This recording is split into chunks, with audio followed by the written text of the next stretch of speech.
Thank you. Good morning, good afternoon, good evening, colleagues and participants for this Youth Voices event in support of the forthcoming third meeting of the Open-Ended Working Group that will discuss the draft Global Biodiversity Framework. My name is Balakrishna Pisupati. I work at the United Nations Environment Program based in Nairobi,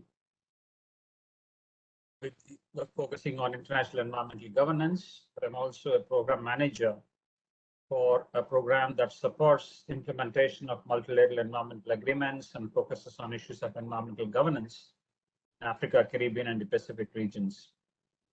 So we are very, very glad that all of you are able to join us today. When we started planning for this event a few weeks ago, we were not very sure of the response we will get, but the response that we have from Africa, from Asia, including China, from Europe, from the Latin America and the Caribbean region has been extremely encouraging, showing the interests of youth to engage in the process of defining the future of the Global Biodiversity Framework. That includes the targets as well as the implementation plans once the targets gets adopted. So it's my great pleasure that we are able to collaborate with GRULAC Junior, with the IUCN Commission on Education and Communication. We are supported by the European Union, our colleagues from the CBD Secretariat, the Caribbean Youth Biodiversity Network, and also the Global Youth Biodiversity Network. Thanks a lot for all your support. And it's my great pleasure to invite our first speaker, Dr. Fernando Casas, a longtime friend and an associate. When we first met, he was the co-chair of the working group that developed the Nagoya Protocol on Access and Benefit Sharing, but he's also the founder of GRULAC Junior. It's a youth-based network focusing on issues of youth empowerment in support of environmental goals. Fernando, you have the floor. Thank you. Good morning, everybody. On behalf of GRULAC Junior, greetings to all of you, youth of Earth, and very welcome to this, your meeting. In preparation, first, for the virtual meeting in Colombia on the draft Global Biodiversity Framework, and then for the COP15, the Conference of the Parties to the CBD, to take place in Kunming, China in October.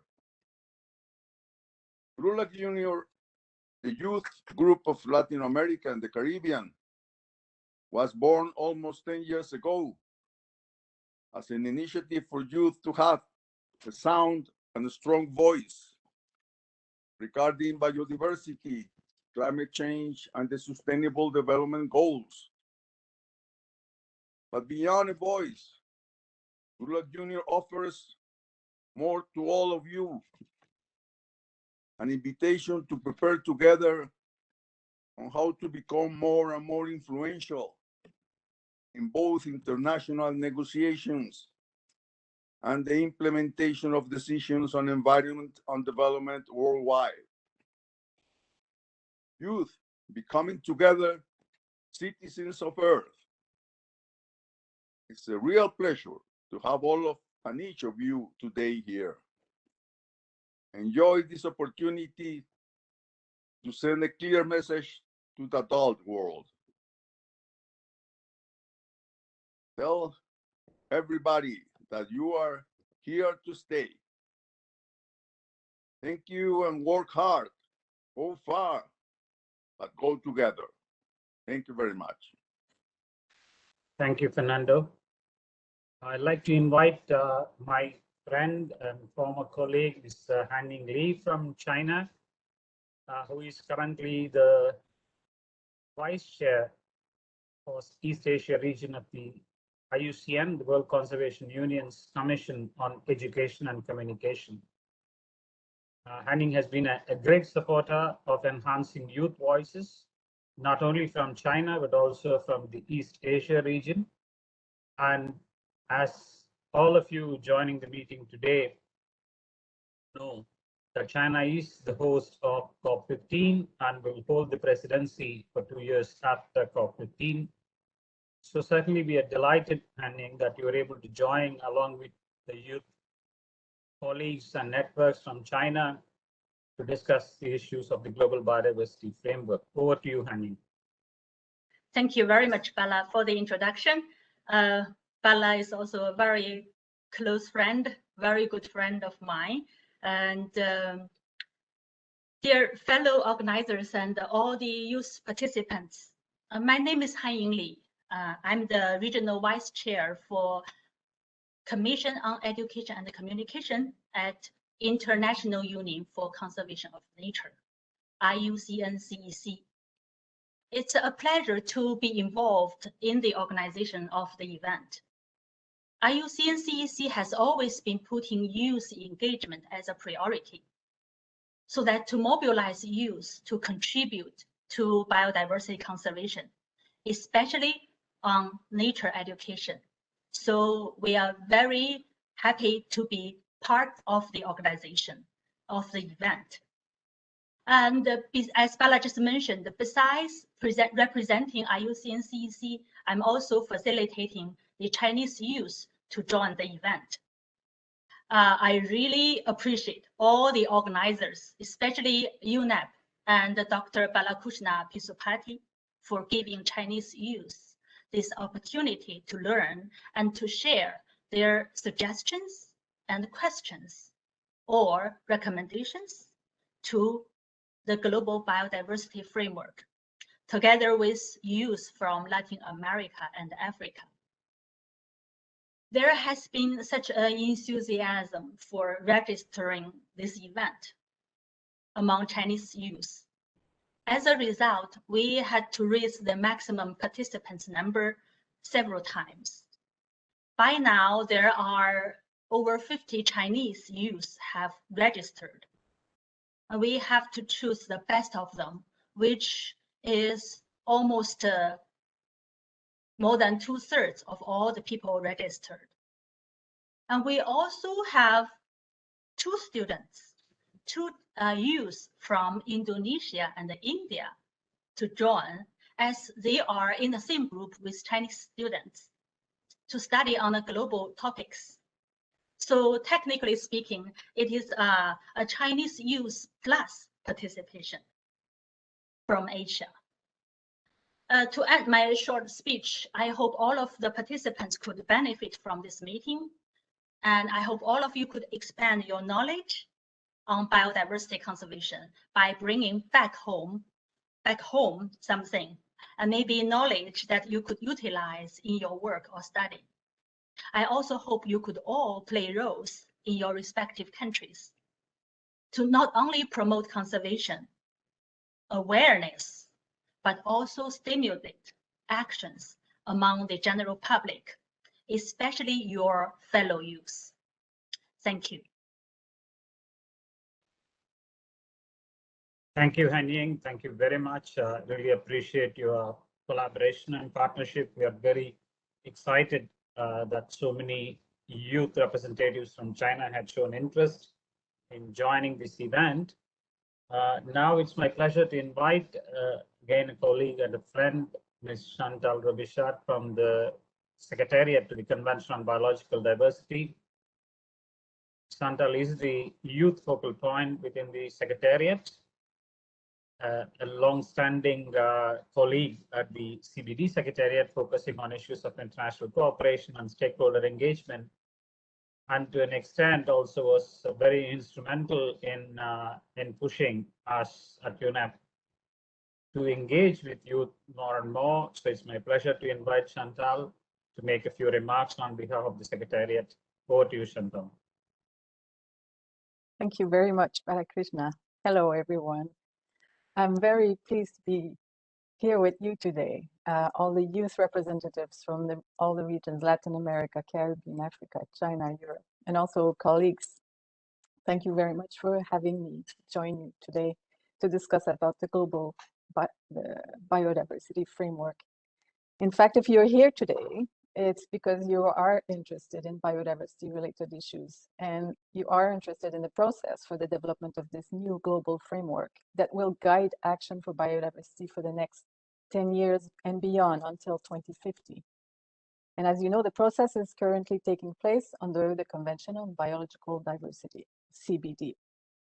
And at the last meeting of the CBD Conference of the Parties, which took place in 2018, it was decided that this process for the development of the framework would be fully participatory, and it will engage stakeholders. And in the specific decision 1434, stakeholders were asked to actively engage in the process. The idea behind that was to foster a strong ownership by all. It would be a universal framework, but also to foster strong ownership in support of implementation for the next 10 years. And since then, since 2018, many great efforts have been made by all to engage young people like you in all the discussions, in the consultations, in the technical meetings, to leading us to this first draft of the post-2020 framework, which you have read. Most of the young participants contributed through the Global Youth Biodiversity Network, which you will meet, I believe, a little bit later today. And they were able to engage in the consultations, they were able to engage in the working groups on the post-2020, the first and second, and now the third one will begin next week. And they were also able to engage in the intersessional meetings or the negotiations. But in fact, youth also engaged at all levels, local, national, regional, and global levels. And even in some cases, young people were able to contribute to the development of the national position papers by the governments that were submitted for the post-2020 process. And in parallel with all this, of course, there were major events taking place that brought more political support for biodiversity, made biodiversity a hot topic. Despite the pandemic, there were important events like the UN Biodiversity Summit, convened by the President of the General Assembly, that also provided space for youth to engage. And youth even launched a Youth for Nature Manifesto, an open letter to convey their views to world leaders. But the Global Youth Biodiversity Network can tell you more about this, and also the UNEP Major Group on Children and Youth can tell you more about this. They were fully engaged. And now, as we're about to engage in the third meeting of the open-ended working group, youth like yourselves, like what you are doing today, you're being very active and very proactive at defining your views and positions that you would like to share with the world leaders. And these views can be shared through different channels with your governments, including through partners here today and other means. Youth are also preparing themselves for COP15. And for the first time, as it was just announced this week, the Conference of the Parties will be held in 2 phases due to the pandemic. So the official opening will be in October, but the negotiations themselves will take place next year at the end of April and beginning of May. And in fact, this is when most of the special events, like the event on youth, will be taking place later when the COP will be held in Kunming, China. The COP in October will be in limited on-site presence due to the pandemic. So with regards to youth engagement on our side at the CBD, we know that youth are recognized already as important partners under the convention. And we will continue to make space for young people in CBD processes so that they're inspired, energized to support the 2050 vision of living in harmony with nature as you grow to become adults.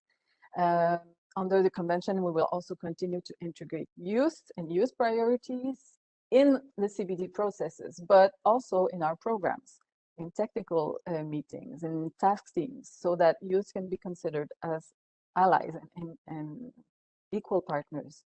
And we will continue to facilitate youth work together with indigenous peoples and local communities, non-governmental organizations, even businesses for those who are interested, And in fact, we might even see more parties nominating youth as part of their delegations. But this is also for you to work on and to try and meet with your governments and discuss these possibilities. So on your end, that's what you can do. You can continue to connect with your government officials, connect with UNEP, connect with the partners that are here today. You can continue to make plans for implementation at the local and national levels of the post-2020 framework. You don't have to wait until the post-2020 framework is adopted to start implementing. You can already make plans based on the targets that are suggested at the moment. You can continue to make use of social media and do a lot of outreach around your views and activities. Use the media, prepare collective position papers. So you get together and you prepare papers that will have a strong voice, engage directly with the Global Youth Biodiversity Network that is obviously ongoing in the process, and that can really help in bringing your actions and voices to the process, and participate in global campaigns. There's so many global campaigns going on, including in the context of the UN Decade on Ecosystem Restoration, and UNEP can tell you more about this. There's the Youth Manifesto that you can join. There's an action agenda under the convention called the Sharm el-Sheikh to Kunming Action Agenda for Nature and People, where you can register your commitments for biodiversity, and so on and so forth. So I will stop here. I just wanted to reiterate that we're ready to support young people. We're ready to support youth, doing work with youth and for youth. And today is a good example. And I wish you a good discussion today and fruitful outcomes. Thank you very much. Thank you. Thank you, Chantal.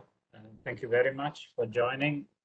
I now will invite colleague Alexandru Gheurca from the European Commission, DG responsible for international partnerships. He's the policy officer and a great supporter.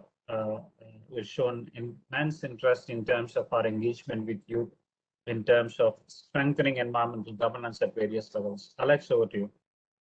Thank you very much, Bala, and let me wish good morning, afternoon, or evening to all of you. I would like to join Chantal as well in expressing how glad I am to see the enormous youth interest and commitment to biodiversity and environmental issues around the room. As you know, the European Union is very much committed to a green transition, to environmental protection, and to the fight against climate change. With the adoption of the European Green Deal, which I'm sure that you have all heard about, which is actually our green growth strategy, as well as with other related strategies around this Green Deal, notably the 2030 biodiversity strategy. This is just part of our testimony of our engagement. We are very much devoted as well to an ambitious outcome at COP15, as well as to further support the implementation of decisions taken at political level, but also through our commitment in the Leaders' Pledge for Nature. One of the key EU proposals actually was the protection of 30% of the planet to counter the loss of biodiversity. We are also putting significant financial resources to this effort, with a spending target of up to 10% of our multi-annual financial framework to biodiversity conservation and sustainable use by 2026. And this compares to around 5% so far in the previous years.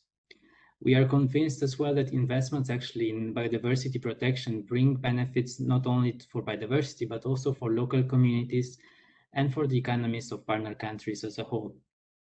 For example, we supported the Great Green Wall Initiative or the Nature Africa Network, which help create viable options for youth to make a decent living and not rely on wildlife trafficking, poaching, or smuggling. The EU is also very much increasing the support to youth policy, to youth participation, and to youth empowerment. Many programs do already target beneficiaries such as young entrepreneurs or entities with a benefit for young people. We aim as well to foster financial inclusion of young people, support young entrepreneurs, and youth economic empowerment in general. But let me go towards the Global Biodiversity Framework and highlight the role that you have in this framework. Young people have actually championed global environmental governance efforts in recent years, and this is really admirable. And your exceptional contribution to the CBD negotiations is just one example. The Global Youth Biodiversity Network is actually an important partner for the EU in advocating for a new deal for nature and people for a sustainable and use and conservation of biodiversity. As Bala mentioned, we are very glad to have joined forces with UNEP in order to facilitate your communication, your advocacy, but also your knowledge gathering and sharing efforts, and ensure your full participation to the CBD COP. As the draft Global Biodiversity Framework states, and I'm sure that Bala will tell you about it a bit later, a whole of society approach is actually necessary in order to achieve the urgent change that we need to address the triple challenge that we have in front of us, of both biodiversity loss, climate change, and pollution. So your actions at local level are very much essential, actually, to make governments accountable and to render the whole process transparent, but also to bring your knowledge, your skills, and your ideas towards environmental protection, and to make sure that progress benefits to the whole of society. So I will not keep you longer, but I wish you a very successful meeting today, and I'm really looking forward to your discussion, and wish you a successful participation to the CBD COP. Thank you very much, Bala. Thank you, Alex. Thank you very much, and thank you for some updates from your side in terms of the increasing interest and engagement, not only on issues of environment, but also on youth. And as you rightly mentioned, this event, but also the subsequent ones, we're looking forward to enhancing our collaboration with youth networks, not only in Africa, Caribbean, and Pacific, to the program to which we actually are connected today, but also youth from the other regions.